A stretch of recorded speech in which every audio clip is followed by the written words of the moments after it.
Soy Fernando Díaz Villanueva, hoy es 13 de abril de 2023 y esto es La Contracrónica.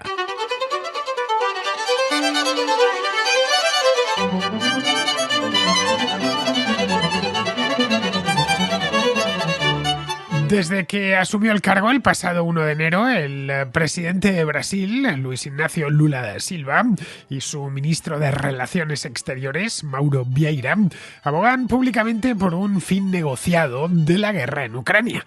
Brasil ha tomado un camino intermedio en el conflicto, algo que ha provocado cierto enfado entre las potencias occidentales.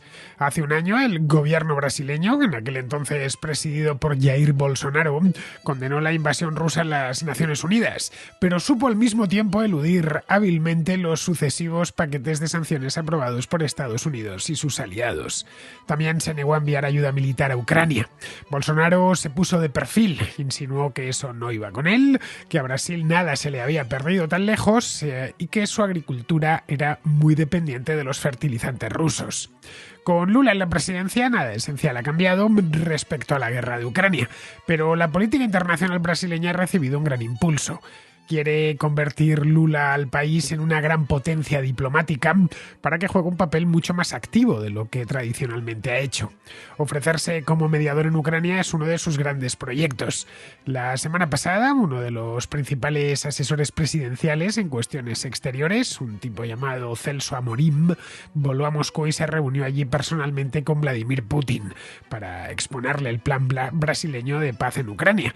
El recibimiento fue frío y distante, parecido al que Putin suele dispensar a los líderes europeos. Tras ello, fue entrevistado en la CNN, ante cuyas cámaras se mostró un tanto críptico, asegurando que, y esto es textual, decir que las puertas de la negociación están abiertas sería una exageración, pero decir que están totalmente cerradas tampoco es cierto. Lula, por su parte, ha viajado a Pekín esta misma semana para reunirse con Xi Jinping y mostrarle su plan de paz para Ucrania. Un plan que nace acompañado de la polémica, porque se teme que incluya una cesión de territorio ucraniano a Rusia. Como con todo en la diplomacia brasileña, fue muy críptico exponiendo su posición. Dijo que Putin, y esto de nuevo es textual, no puede mantener todo el territorio ucraniano, pero al mismo tiempo dijo también que Zelensky no puede quererlo todo. Por todo hay que entender la península de Crimea, en manos rusas desde el año 2014. Ese tipo de discurso no gusta nada en Europa y en Estados Unidos, pero agrada mucho a los chinos, que están metidos en algo muy similar con su plan de 12 puntos para Ucrania, que el propio Xi Jinping presentó personalmente a Putin hace unos días en Moscú. Pero Xi Jinping no quiere competencia, no puede haber dos mediadores y ese tanto se lo quiere apuntar él. Tampoco gusta nada, como es lógico, al gobierno ucraniano, que ya ha adelantado que no renuncian a un solo palmo de terreno ucraniano. Consideran que no existe una sola razón política, legal y moral que justifique abandonar un solo centímetro cuadrado del territorio que legítimamente forma parte de Ucrania. El gobierno de Volodymyr Zelensky ha recordado a Lula que cualquier plan de paz debe partir del respeto a la soberanía y la integridad territorial de Ucrania, tal y como está contemplado en la Carta de Naciones Unidas. Esto deja al plan de Lula en vía muerta, pero su intención no es tanto detener la guerra en Ucrania, algo hoy por hoy muy difícil, como sacar pecho en la arena internacional y que tras varios años de aislamiento a los de Bolsonaro se les vuelva a tener en cuenta. Está por ver que lo consiga, porque muchas cosas han cambiado desde que Lula abandonó la presidencia allá por el año 2010. Vivimos en un mundo más polarizado que el de aquel entonces. La retórica buenista ya no es suficiente. Ahora es necesario algo más si se pretende ejercer de pacificador.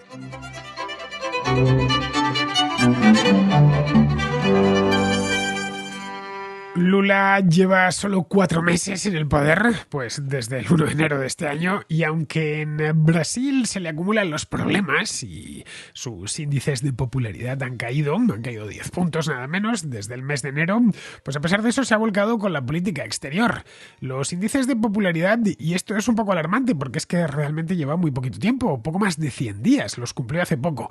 En aquel momento cuando fue investido como presidente de la República, su popularidad se encontraba en el 51%, se correspondía más o menos con quienes le habían votado. Bien, hoy ronda el 40% y en algunas encuestas que analizan este tipo de preferencia, como es la aprobación, desciende hasta el 38%. Como las cosas en casa no marchan como le gustaría, pues ha decidido que lo mejor para él es desplegar una política exterior ambiciosa, lo más hiperactiva posible.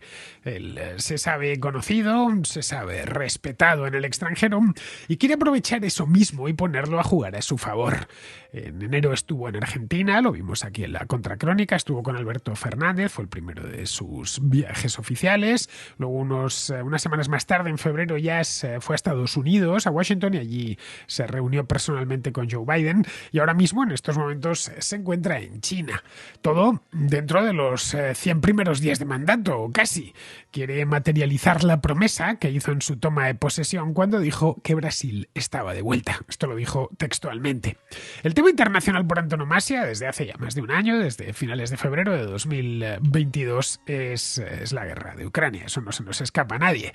Y a eso mismo se ha lanzado convencido de que su buena imagen, su buen nombre internacional, su tupida red de contactos y el tamaño mismo de Brasil, pues le servirá para que le tomen en serio, le abran las puertas de embajadas y de oficinas presidenciales y eso a su vez le dé titulares en la prensa internacional. Ojo, esto se lo está dando y bastantes, y luego vender esos titulares en casa para convencer a los brasileños de que, aunque alguno de sus problemas, o la mayor parte, por no decir todos los problemas que tenían en diciembre, siguen ahí, no han cambiado, incluso han empeorado en algún caso. La inflación, aunque algo ha bajado, sigue más alta de lo deseable. La gasolina ha subido de precio bastante y los brasileños andan desesperados. La delincuencia, por supuesto, no remite.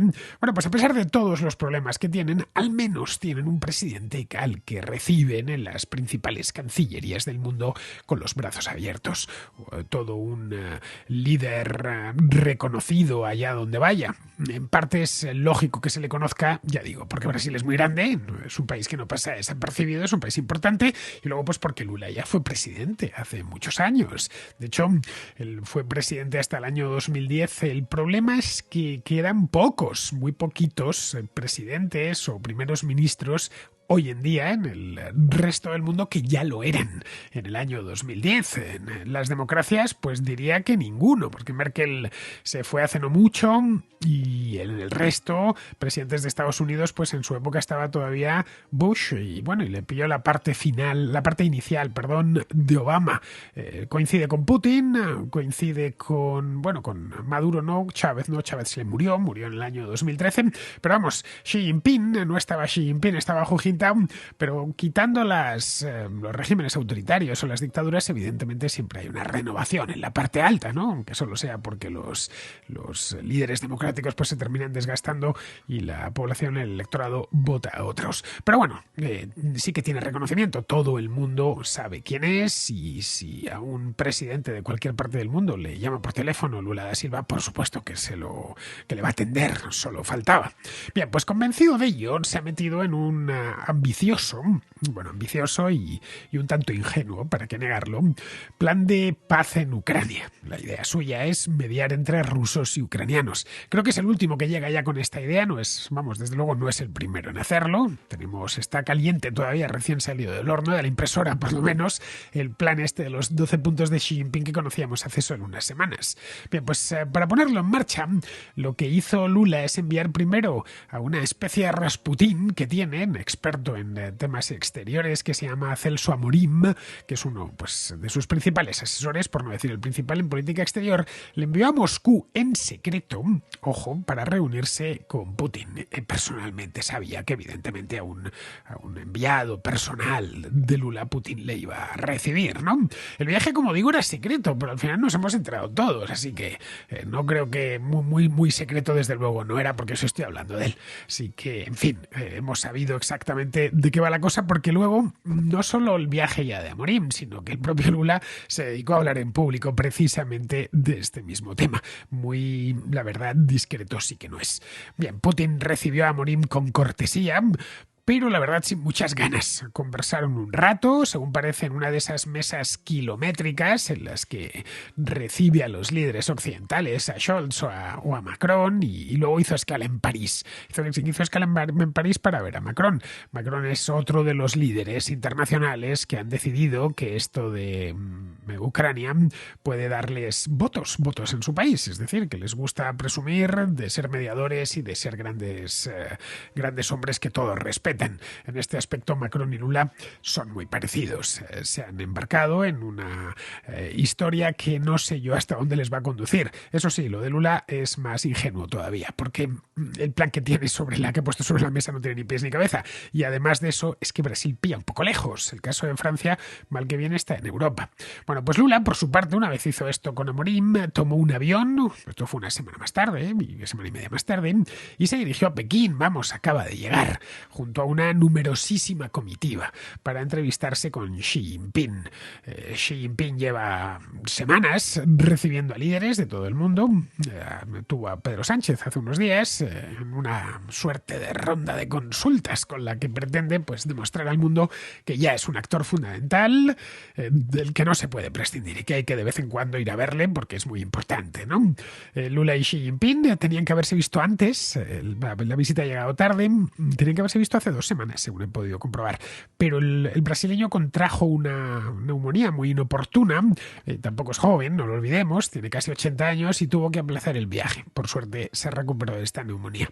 Bien, pues la reunión en la cumbre entre Xi Jinping y Lula tendrá lugar este viernes y versará no solo sobre lo de Ucrania, evidentemente no ha hecho ese viaje tan largo solo para hablar de Ucrania, versará sobre varios temas, esencialmente económicos, pero también tratarán, se entiende, este tema de Ucrania, que interesa tanto al gobierno chino como al gobierno brasileño. Desconocemos los detalles del plan de paz de Lula para Ucrania, más allá de algunas declaraciones que del propio Lula o de Amorim, inconexas entre sí, pero nos podemos hacer una idea. Todo indica que será algo muy parecido a los 12 puntos que Xi Jinping se llevó a Moscú hace un par de semanas. Por resumirlo mucho, que ambos contendientes alcancen un alto el fuego cuanto antes y sobre todo, y esto es más importante, que todo esto se resuelva sin vencedores ni vencidos. Vamos, aquí paz y después gloria. Y pelillos a la mar y vamos a olvidarnos de esta historia, aunque esté Ucrania destruida. Pero bueno, la idea es, por eso os decía que es un tanto ingenua. Vamos, que Ucrania entregue a Rusia una parte de su territorio, se entiende que Crimea, pero podría ser algo más, para que Putin no se sienta humillado y entonces no se enfade más y no patalee, y que se anulen cuanto antes las sanciones. Eso es otra de las cosas que ya en los 12 puntos de Xi Jinping lo tenemos.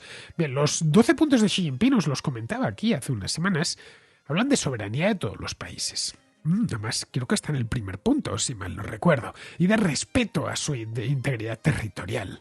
Pero claro, esto también es fácilmente interpretable, ya que Putin, aparte de anexionarse Crimea, cosa que hizo hace un montón de años, en el año 2014, lo ha hecho también formalmente, esto lo hizo hace poco, en septiembre del año pasado, lo ha hecho con otras 4 provincias ucranianas. Bueno, las 2 provincias del Donbass, Donetsk y Lugansk, y luego otras 2 provincias del sur de Ucrania, la de Gerson, a pesar de que la capital no la controla directamente Putin, pero bueno, está anexionada formalmente, según Putin, es territorio ruso, y también la de Zaporilla. No sé, es de esperar que en esas hipotéticas conversaciones de paz, por las que pelean tanto Xi Jinping como Lula, pues Putin se sentaría reclamándolas como propias. Digo yo, si van a poner la soberanía encima de la mesa, es que si la soberanía son las fronteras de antes de 2014, Putin se tiene que empezar a retirar mañana. Eso sería una gran derrota para él. Por lo tanto, si alguna vez se llega a esta mesa de negociaciones y llega Putin con vida política, quiero decir, es decir, que llega todavía con algo de oxígeno, lo primero que va a exigir es eso. En fin, lo cierto es que a Lula, Ucrania, le importa poco. De Brasil a Kiev hay mucha distancia, hay 11.000 kilómetros en línea recta, lo acabo de medir. Y si medimos, qué sé yo, del Donbass hasta, no sé, Río Grande do Sul, por ejemplo, pues serán muchos más kilómetros todavía. Pero bueno, 11.000 kilómetros y las relaciones entre ambos países nunca fueron malas, pero tampoco buenas. Pues, en fin, lo que suceda en esa parte del mundo pues no afecta demasiado a Brasil. Y lo que suceda en Brasil cae muy lejos a lo los ucranianos. Estoy convencido que muchos brasileños no saben colocar en el mapa Ucrania y tampoco falta les hace, ¿no? La confundirían quizá con Rumanía o con Bielorrusia o algo así. Y lo mismo se puede decir de los ucranianos con Brasil, aunque eso sí, Brasil es mucho más grande, además tiene un perfil mucho mejor definido. No existen vínculos culturales entre Ucrania y Brasil. En fin, Brasil es un país donde se habla portugués, que fue una antigua colonia portuguesa, tiene un país latino, si queremos llamarlo así, pero no tiene nada que ver con los eslavos del este de Europa, no hay unos vínculos culturales, no es que haya grandes comunidades de ucranianos en Brasil, tampoco hay intereses compartidos. El comercio entre ambos países, de hecho, es muy pequeño, he ido a consultarlo. Solo el 0,1% de las exportaciones brasileñas en 2021 fueron dirigidas a Ucrania. El 0,1%. Eso es 362 millones de dólares, que nos puede parecer mucho, pero claro, en términos de exportaciones brasileñas es muy poco. Eso es una gota frente a los 5 billones con B y medio de dólares que exportó Brasil a España en 2021, o los 12 billones que exportó Argentina, bueno, los 30 billones que exportó a Estados Unidos. Vamos, los 362 millones a Ucrania es nada, es una gotita. Las importaciones son aún menores. En 2021 los productos ucranianos supusieron el 0,09% de las importaciones brasileñas frente al 5% que constituyeron los productos argentinos, el 17% de los estadounidenses o el 23% de los chinos. Visto así, se comprueba que efectivamente en esto Jair Bolsonaro tenía razón. No hay mucho que se les haya perdido a los ucranianos, a los brasileños en Ucrania. Tampoco, por supuesto, a Lula, salvo la voluntad de ganar cierto relieve internacional, como le sucedió durante sus dos primeros mandatos, entre 2003 y 2010. Fue en aquel entonces cuando Lula da Silva mucho más joven, tenía 20 años menos, era uno de los líderes internacionales de moda, fue entonces cuando puso en marcha algunas iniciativas internacionales como la de los BRICS, una asociación, un bloque de economías emergentes al que le dediqué un programa hace no mucho, el año pasado, esto de los BRICS, formado por China, India, Rusia y Sudáfrica, de ahí lo de BRIC. La idea era colocar ese bloque como contrapoder a los Estados Unidos.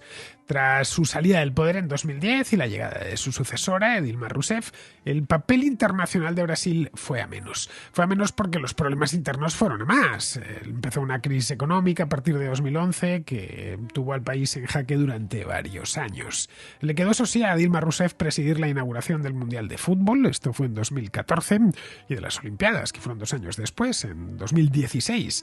El primero al Mundial de Fútbol, la Copa del Mundo, le fue concedida a Brasil por la FIFA en 2007. Las Olimpiadas se las concedieron 2 años después, en 2009. Esto, la época dorada de Lula, vamos, cuando era como un pavo real que viajaba por el mundo. Con Bolsonaro, a quien acusaban tanto en Europa como en Estados Unidos de ser un presidente autoritario, Brasil se replegó aún más para concentrarse en sus propios problemas. Eso es algo que Lula le echó en cara a Bolsonaro durante la campaña electoral. Pero vamos, no es algo que preocupe demasiado a los brasileños. El país, que es el mayor y el más poblado de Sudamérica, ejerce ya de siempre cierto liderazgo regional, pero no es una gran potencia mundial y además no pretende serlo. Las cosas, además, y esto es importante, han cambiado mucho en el tablero internacional desde que Lula da Silva abandonó el Palacio de la Alborada, que es la sede de la presidencia brasileña, en 2010. China ya no es un simple país emergente, es una potencia, es la segunda potencia mundial y además que pretende ser la primera, tiene ambiciones globales. Luego tenemos que ha estallado la guerra en Europa. De hecho, en China, como digo, en 2010 es que no estaba ni Xi Jinping. Llegaría 3 años más tarde. Estaba Hu Jintao, que era un líder chino mucho más suave, no tan asertivo como lo es Xi Jinping. Luego tenemos el caso de la guerra en Europa. El hecho ya, en fin, marca un antes y un después. El ambiente se encuentra muy enrarecido. Todo es desconfianza y se habla más de armas que de comercio. Nada que ver con el ambiente internacional que había en el año 2005, 2006 o 2007, es decir, en el periodo álgido de su anterior presidencia. Claro, esto hace mucho más difícil eso de hacer amigos y mucho más fácil encontrar enemigos, porque porque siempre puedes ofender a alguien. Las susceptibilidades están al cabo de la calle, ¿no? Cualquiera se puede ofender por cualquier cosa. Ir de gran pacificador puede, pues, ser muy costoso. Eso como poco. La idea de Lula, de cualquier modo, es remarcar y recordar el no alineamiento brasileño, cosa que, por cierto, también había hecho el propio Bolsonaro. La reunión con Biden del pasado mes de febrero fue una reunión cordial, pero no sirvió para potenciar nada que no existiese ya. Las relaciones de Brasil con Estados Unidos han sido históricamente muy buenas y no hay motivo para que empeoren. Con China es diferente. Lula ve a China como un contrapoder muy oportuno. Esto ya lo pudo ver en tiempos cuando montó con ellos lo de los BRICS, pero ya es una potencia muy consolidada con la que hacer grandes negocios, un gran mercado, vamos. Se espera, de hecho, que firmen en estos días más de 20 acuerdos comerciales en el viaje de esta semana, vamos. Acuerdos de todo tipo, desde inversiones en energía renovable hasta cooperación en un montón de materias, ciencia, tecnología, agricultura, etc. La mayor parte de los acuerdos, de cualquier manera, serán acuerdos comerciales que tengan materias primas en el fondo, especialmente las materias primas agroganaderas. Lula ha volado a China con una delegación muy numerosa, como os decía antes, pues casi 250 personas. No sé si lo harían en un avión o en dos, pero si fueron en uno, iba el avión hasta arriba, hasta la bandera. Entre ellos muchos empresarios, un tercio de los cuales pertenecen al sector agropecuario.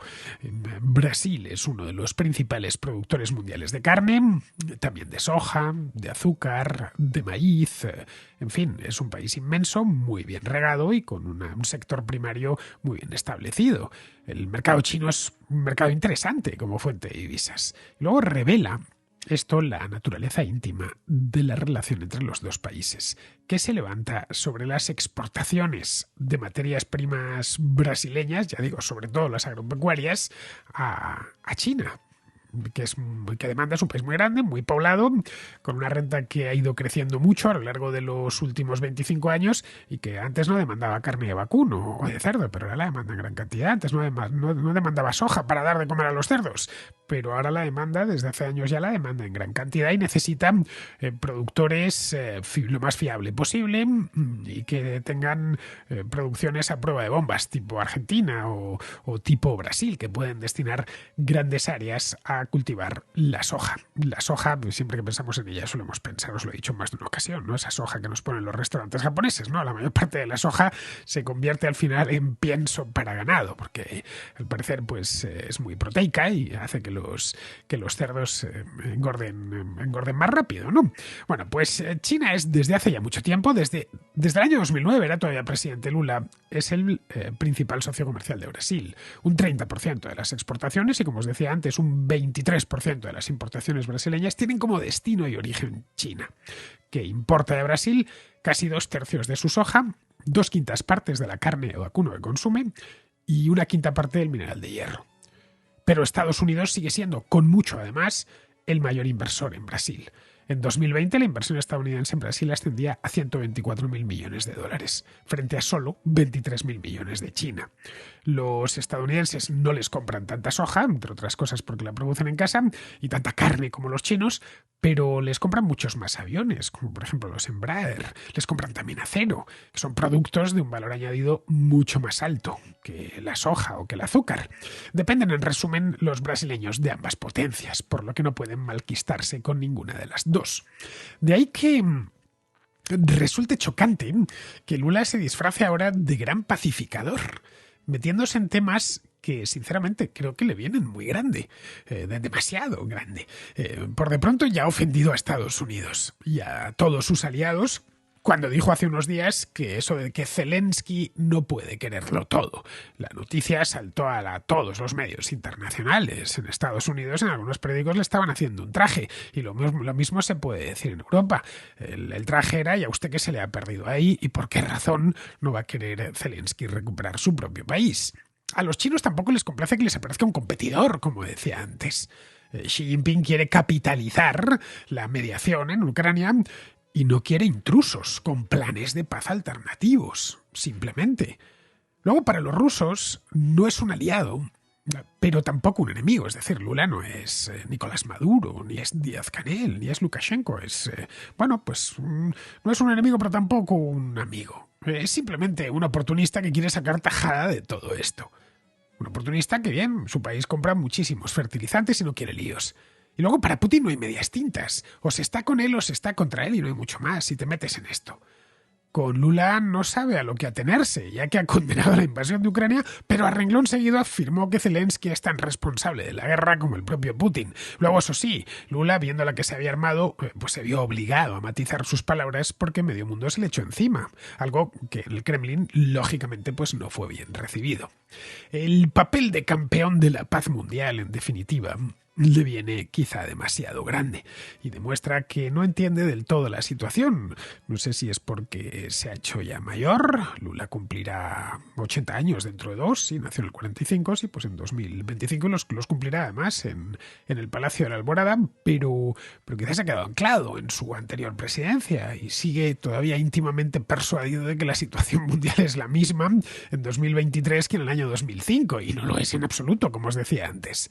Para grandes estados, como puede ser la India o Indonesia o Brasil, es decir, estados gigantescos que no llegan al nivel de China en cuanto a población y, bueno, India lo supera o lo va a superar en breve, pero en el caso de Indonesia o Brasil, que son similares, que son países muy poblados, con un PIB respetable, economías emergentes, lo de Ucrania es indiscutiblemente un incordio, porque esto es un incordio para todo el mundo. Pero, para un incordio especialmente para ellos, porque ven que tienen que tomar partido, pero a su vez no quieren, y mantenerse ahí de perfil es complicado. Eso sí, si son hábiles de este incordio, si muestran habilidad, pueden sacar partido. Pero claro, eso solo pueden conseguirlo poniéndose de perfil y tratando de no molestar a nadie. Bien, Lula, como vemos, está haciendo todo lo contrario. Vamos con la contrarréplica. Empezamos con Francisco, que al hilo del programa de ayer de las filtraciones de información clasificada de Estados Unidos, nos ofrece algunas hipótesis. Hola Fernando, escuchando tu contracrónica sobre las filtraciones del Pentágono, quería proponerte que revisionara la operación Mindsmith de la Segunda Guerra Mundial, donde desinformaron dejando un cadáver en las playas de Cádiz. Me parece muy curioso. Otras dos posibilidades que creo que no contemplas en tu contracrónica son que Estados Unidos quiere evitar un ataque a gran escala de Ucrania sobre Rusia por temas de estabilización y filtren esto voluntariamente para impedir a Zelensky que tome una actitud tan agresiva que pueda llevar a algún tipo de problema. Y una tercera opción podría ser que Zelensky no tenga la fuerza para hacerlo, pero claro, tienen que conseguir victorias porque el esfuerzo económico de los países que lo están apoyando quieren resultados, porque para hacer ese esfuerzo quieren resultados. Y si no tiene esa fuerza para realizar la invasión, pues necesitan una excusa para no realizar la invasión. Y esto le daría la excusa a Zelensky de no hacerla, porque la gente sabría, los rusos sabrían por dónde va a atacar y por lo tanto pues no hemos podido hacerla, ya lo haremos más adelante. Pero creo que puede ser desinformación perfectamente. Un saludo y gracias por tu programa, Fernando. De la operación carne picada, Mincemeat, por su nombre original, hablé en un contracorte ya hace tiempo, hace unos años. Esta fue una operación maravillosa, fue una operación que salió redonda, le salió redonda al servicio secreto británico durante la Segunda Guerra Mundial. Los aliados querían evitar que Hitler sospechase por dónde iban a atacar en el continente. Se sabía ya que en el 43 iban a atacar, se iban a lanzar sobre el continente. En aquel entonces estaba Europa prácticamente ocupada, en su práctica totalidad, por las fuerzas alemanas. Claro, los nazis no sabían, ya estaban en el norte de África los aliados, y no sabían si iban a saltar a Europa por Grecia o por Italia. El plan aliado era ir por Italia, por Sicilia concretamente, pero querían confundir a sus enemigos, haciéndoles creer que iban a atacar por Grecia. Así que a partir de ahí empezaron a pensar cómo engañarles. Y se hicieron con un cadáver, el cadáver de un borracho londinense que estaba en una morgue, le disfrazaron de oficial de la Royal Navy, de comandante creo, le pusieron un maletín atado a la muñeca con una cadena, con información clasificada y falsa, y lo arrojaron al mar frente a las costas de Huelva. Bien, pues allí lo encontró un pescador onubense forense y avisó a las autoridades, a la Guardia Civil exactamente. El régimen de Franco, que era muy cercano al Tercer Reich en aquel momento, pues informó a los espías alemanes, el gobernador civil, en fin, las autoridades locales en Huelva, a los espías alemanes en el sur de Andalucía. Pudieron registrar el maletín y comprobaron que el plan era atacar por Grecia. Eso obligó a los alemanes a reforzar Grecia y desguarecer Sicilia, que fue por donde finalmente atacaron los aliados. Bien, esta operación tuvo lugar, como os digo, en 1943 y resultó de vital importancia en las operaciones aliadas en el Mediterráneo. Esa es la razón por la que siempre se pone a la operación Carne Picada como ejemplo de desinformación exitosa. Aquí nos podríamos encontrar, evidentemente, ante algo parecido, por supuesto, que sean los propios estadounidenses los que han difundido esa información con intención de engañar a los rusos. Eso es algo que entiendo yo que los propios rusos habrán descontado. También es posible que sea desinformación ucraniana. Como bien dice Francisco, pues que no estén preparados para una ofensiva a gran escala y con esto busquen una coartada para no emprender esa gran ofensiva. Pero claro, no dejan de ser hipótesis. La verdad es que no tenemos ni idea en qué consiste esa información porque muy poca gente la ha visto. Tampoco sabemos quién lo ha filtrado, pero vamos, de ser una filtración real sería algo bastante grave, teniendo en cuenta que nos encontramos en plena guerra. Bien, seguimos con Javier, que vive en Suiza y que nos habla de primera mano de algo que nos traía Nacho a principios de semana. Hola Fernando, espero que estés muy bien. Te envío este mensaje como respuesta a la pregunta del contraescucha que preguntaba si a Suiza se le puede considerar un país liberal. Yo hablo desde mi experiencia como un extranjero, un español, trabajando y residiendo en el país desde hace ya bastantes años y simplemente voy a trocar 4 puntos que para mí son importantes y los cuales diferencian a Suiza de tal vez otros países y en particular en cuanto a España. Respecto a la presión fiscal, aclarar que aquí la presión fiscal o la fiscalidad se gestiona a nivel cantonal, es decir, cada cantón gestiona sus impuestos y pone los impuestos que a ellos les parecen bien. Esto crea una competencia entre cantones, lo cual no solo afecta a nivel personal de persona física, sino también de persona jurídica. Existen cantones que son, o podríamos definir, más business friendly y otros cantones que son un poco más, o donde la presión fiscal es un poco más alta. ¿Qué hace esto? Esto hace que tanto empresas como personas pues tengan la posibilidad de mudarse de un cantón a otro dependiendo de los impuestos que más les beneficien. En segundo lugar, respecto a la seguridad social, si bien es verdad que no existe una seguridad social pública como tal, existe una seguridad social privada, es decir, aquí todo el mundo está obligado a tener un seguro social médico, lo cual también crea una serie de competencia entre las diferentes aseguradoras o compañías que ofrecen seguros sociales. Yo personalmente recibo llamadas a mi teléfono particular casi cada mes con ofertas de diferentes aseguradoras ofreciéndome mejores planes, más ahorro o mejor cobertura. Yo desde mi experiencia, afortunadamente, pues todavía, y esperemos que falte mucho tiempo, no he tenido que ir a un hospital por temas graves, pero sí que genera que la sanidad aquí no esté colapsada. Se vio perfectamente durante la epidemia del COVID. Y el tercer punto para mí importante también es el tema de las pensiones. Aquí en Suiza no existen pensiones públicas, existe un sistema de pensiones un poco similar al de Austria, la mochila austríaca, aquí le llaman el tercer pilar, es decir, existe una tercera fase de tus pensiones o de tus ahorros, el cual no lo gestiona el Estado, sino que lo gestionas tú privadamente. Las diferentes entidades bancarias o aseguradoras tienen diferentes planes en los cuales tú puedes abrir una cuenta en la cual pues meter dinero para tu jubilación y con un rendimiento obviamente acotado a un riesgo, no es un rendimiento que podrías encontrar en fondos más arriesgados, pero de alguna manera el Estado obliga a que la persona individual sea responsable de sus ahorros y su pensión y no llevar esta carga al Estado. Y finalmente, con respecto al tema de las armas que comentaba el contraescucha, si bien es verdad que Suiza es un país donde existen bastantes armas a nivel de ciudadanos, hay que decir que todas estas armas vienen ya que el servicio militar aquí, a día de hoy, todavía sigue siendo obligatorio. Tal vez este sea uno de los aspectos que hace que Suiza no sea un país tan liberal. Muy interesante e instructivo esto que nos cuentas, Javier. Suiza es un país muy descentralizado y esa descentralización comienza con los impuestos. Hay una fiscalidad federal, pero la parte del león se la llevan los cantones y compiten entre ellos con los impuestos. También lo hacen con regulaciones de todo tipo en función de lo que les interese a sus habitantes. Los cantones rurales, por ejemplo, no quieren industrias ni demasiada población porque les estropea el paisaje y les arruina su principal negocio, que suele ser el turismo. Lo inverso sucede con los cantones industriales. españoles, que dan facilidades de todo tipo para el establecimiento de fábricas y promueven que se instalen este tipo de empresas. Luego, respecto a la sanidad, su sistema es similar al de los Países Bajos, del que ya hemos hablado aquí. Es obligatorio por ley contratar un seguro, pero esos seguros son privados. Tienen que ofrecer un catálogo de servicios determinado por ley y luego los pueden enriquecer si quieren meter más cosas cobrando algo más, claro claro está, vamos. A partir de ahí empieza un proceso de mercado, ¿no? Esa es la razón por la que compiten entre ellos para captar asegurados. La sanidad en España es estatal, no tiene por qué competir con nadie, no le hace falta, y lo más que se ha hecho es descentralizarse en las comunidades autónomas. Con las pensiones, pues idem, se promueve la responsabilidad individual y precisamente por eso el sistema es sostenible y justo. Y los suizos tienen la garantía de que tendrán una pensión el día de mañana. Los españoles y nuestras pensiones de reparto no podemos decir lo mismo.